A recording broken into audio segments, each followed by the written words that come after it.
नमस्ते। आज हम बात कर रहे हैं अक्षय वशिष्ठ हॉरर शो के एक ट्रांसक्रिप्ट की। इसमें अविनाश नाम के एक गेस्ट ने कुछ सच्ची बताई जाने वाली पर बेहद चौंकाने वाली घटनाओं का जिक्र किया है। हाँ, तो हमारे पास ये यूट्यूब ट्रांसक्रिप्ट है। इसमें पीढ़ियों पुराने श्राप हैं, प्रेत बाधा है, लोग गायब हो रहे हैं, मतलब पूरी डरावनी कहानी। चलिए कोशिश करते हैं समझने की कि इन कहानियों में डर के पीछे और क्या है। तो पहली कहानी एक छलावा के बारे में है। छलावा? हाँ। अच्छा, मतलब कोई रूप बदलने वाली शक्ति? हाँ बिल्कुल।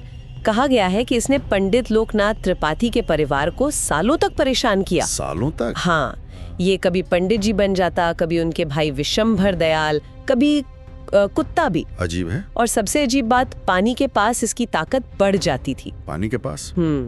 इसने पंडित जी के बड़े बेटे कैलाश नाथ त्रिपाठी उनको नहर के पास ले जाने की कोशिश की और बाद में कैलाश जी की मौत हो गई। कैसे? कुएं में भुगने से, जबकि वो तैरना जानते थे।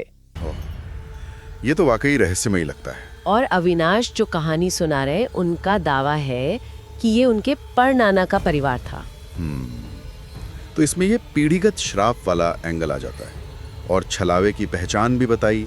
नाक से बोलना, पानी के पास ताकत बढ़ना, ये चीजें लोक कथाओं में काफी मिलती हैं। मतलब ऐसी शक्तियां जो इंसानों को बहकाती हैं। सही कहा। ये सिर्फ भूत की कहानी नहीं लग रही, ये एक पूरे परिवार पर लंबे असर की बात है। बिल्कुल। और ये नाक से बोलना या पानी के पास शक्ति बढ़ना, ये सिर्फ छलावे से जुड़ा है या और भी कहानियों में होता है? नहीं, ये काफी कॉमन है। रूप बदलना, आवाज बदलना या किसी खास जगह जैसे पानी या खंडहर पर ज्यादा ताकतवर होना, ये उस शक्ति को और रहस्यमयी बनाता है। हाँ बिल्कुल। चलिए अब आगे बढ़ते हैं, प्रयागराज चलते हैं। यहाँ एक निजी त्रासदी ने कथित तौर पर बहुत भयानक मोड़ लिया। हाँ, मुकेश और भावना की कहानी। मुकेश की पत्नी भावना शादी के बाद अजीब बर्ताव करने लगती हैं। क्या करती थी वो? जैसे छत पर बिना कपड़ों के घूमना। ओह। कई बार गर्भपात हुए, फिर उनकी मौत हो गई। लेकिन कहानी यहाँ खत्म नहीं होती है ना? नहीं, क्योंकि फिर मुकेश वही हरकतें करने लगता है, छत पर घूमना, और वो हिंसक भी हो जाता है। अच्छा, पति भी वही करने लगा? हाँ, बाद में एक तांत्रिक ने बताया कि ये भावना की आत्मा है, बदला ले रही है। बदला? किस बात का? अपनी सास से। सास ने बेटे की चाह में उन्हें जबरदस्ती जड़ी बूटियां खिलाई थीं, जिससे गर्भपात हुए। ये तो बहुत ही दुखद है। हाँ। मानवीय क्रूरता। और कहानी का सबसे भयानक हिस्सा, मुकेश ने अपनी माँ को कथित तौर पर आरी से मार दिया। हे भगवान। आज भी वो मानसिक अस्पताल में है और कहा जाता है कि उसे हर महीने प्राइवेट पार्ट से खून बहता है। ठीक वैसे ही जैसे भावना की आत्मा ने कहा था। हाँ, बदला लेने की बात। ये कहानी तो मानवीय क्रूरता और कथित अलौकिक नतीजों को जोड़ देती है। यहाँ मनोवैज्ञानिक सदमा, परिवार का झगड़ा और प्रेत बाधा सब जैसे घुल मिल गया है। हाँ, सोचना मुश्किल है कि क्या ये सिर्फ आत्मा का बदला है या इंसानी दुख और अत्याचार का नतीजा। सही है। वाकई दिल दहलाने वाली कहानी है ये। अच्छा, अब गाजियाबाद चलते हैं। हिंडन नदी के पास एक अधूरी बनी कथित तौर पर श्रापित इमारत। अच्छा, श्रापित इमारत। 3 दोस्त वहां गए, गौरव, सुमित और आकाश। वहां कुछ अजीब हुआ। गौरव और आकाश को कुछ मजदूर दिखे, लेकिन सुमित को नहीं। एक ही जगह पर अलग अलग अनुभव, दिलचस्प है। फिर आकाश अजीब हरकतें करने लगा, जानवरों की तरह चलना, चीजें सूंघना। और सुमित, जिसे मजदूर नहीं दिखे थे?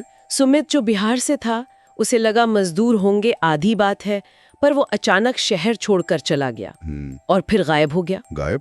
उसका कुछ पता नहीं चला? नहीं, बिल्कुल नहीं। यहाँ जगह की नेगेटिव एनर्जी का एंगल है। और ये अलग अलग अनुभव, ये मनोवैज्ञानिक भी हो सकता है या कहानी का रहस्य गहरा करता है। आकाश बाद में ठीक हो गया, पर गौरव डरा रहा और सुमित गायब। मतलब असर सब पर अलग अलग हुआ। और कहानी का क्लाइमैक्स, गौरव अकेले उस इमारत में वापस गया। अकेले क्यों गया? शायद सच जानने, और उसे वहां एक सरकटा भूत दिखा। सरकटा भूत? हाँ, और उसके हाथ में कथित तौर पर सुमित का कटा हुआ सिर था। ओह, ये तो बहुत भयानक है। कहा जाता है कि उस इमारत में पहले भी मजदूर गायब हुए हैं, वो आज भी वीरान है। सरकटे भूत का जिक्र अक्सर ऐसी जगहों से जुड़ता है जहां कोई हिंसक मौत हुई हो। यह स्थानीय डर का प्रतीक हो सकता है। सुमित का गायब होना और उसका सिर, ये तो रहस्य को और बढ़ा देता है। तो इन सब कहानियों को अगर एक साथ देखें, ये सिर्फ डराने वाले किस्से नहीं लगते। नहीं, बिल्कुल नहीं। इनमें पारिवारिक दुख है, सामाजिक दबाव है, बदला है, अंधविश्वास है, अनसुलझे रहस्य है। और शायद किसी अनदेखी शक्ति का डर भी, जिसका असर पीढ़ियों तक या किसी खास जगह से जुड़ा हो सकता है। हाँ, और ये हमें सोचने पर मजबूर करती हैं।